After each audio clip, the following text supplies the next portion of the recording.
There are fewer experts, though we have Cancellara, Stibar, Sepp van Marke, Van Avermaet. There are maybe 10 cyclists who can win. Previously there were 20 to 25 good riders, really good ones. The two grandmasters saw their luck run out, while a new guard came to the fore in the chilly spring classics of Northern Europe. You can't stay upright all the days, and you're not gonna ask that much of your body and just get away with it for 14 years. From the cobbled races alone, I've won more races than Eddy Merckx. Now, when it's not Tom or me, it's like, this is the big thing. That will be the big headline, the big news the day after. I mean, a new star is born, or a new, something new. Not, this is what the last years now happened, Tom, Fabian, Tom, Fabian. I look forward again for a battle with him, but also with any other riders as well. So, is this the end of the Boonen Cancellara era? I would say yes, in a way that they're no longer in a league of their own. That's very clear. But I'm not too sure about saying that neither of them will win a big classic again. What do you think about that? Yeah, I think we haven't heard the last of Fabian or Boonen, but the era is winding down. I mean, they were the dominant riders for a better part of a decade.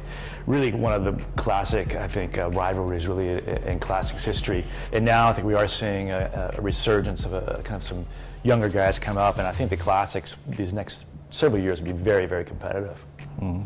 Yeah, it's difficult to underestimate the impact that the two of them had on the races. If you hear now, like before the Tour of Flanders, that the whole dynamic of the race changes because then they are not there, and that teams, nobody really wants to carry the weight of the race.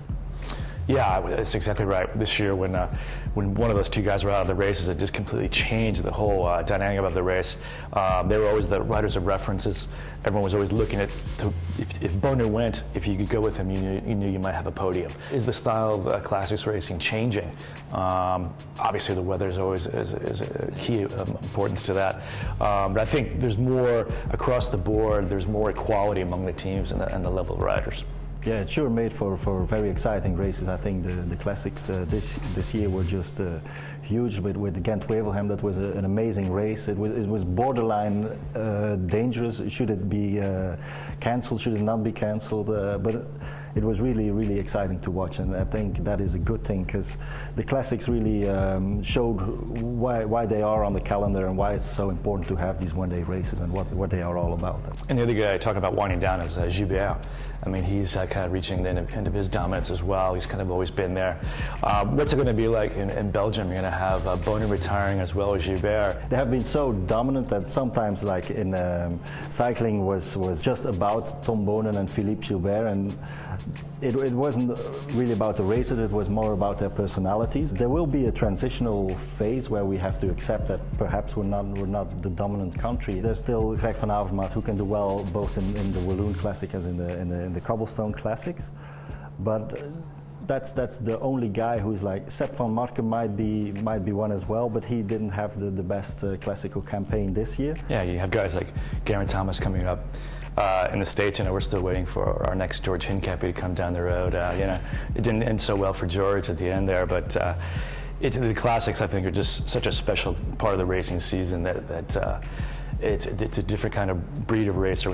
What I think is interesting is the guys who came in like Degenkolb or Christoph, that a few years ago perhaps there was this danger that the classics would become some sort of niche in cycling, and that you have riders who had 6 days in a year to prove themselves. And with Christoph and Degenkolb, these are riders that you will see in the Tour de France as well, and then they win sprints. And I think it's really interesting that these type of riders perform so well in the classics as well.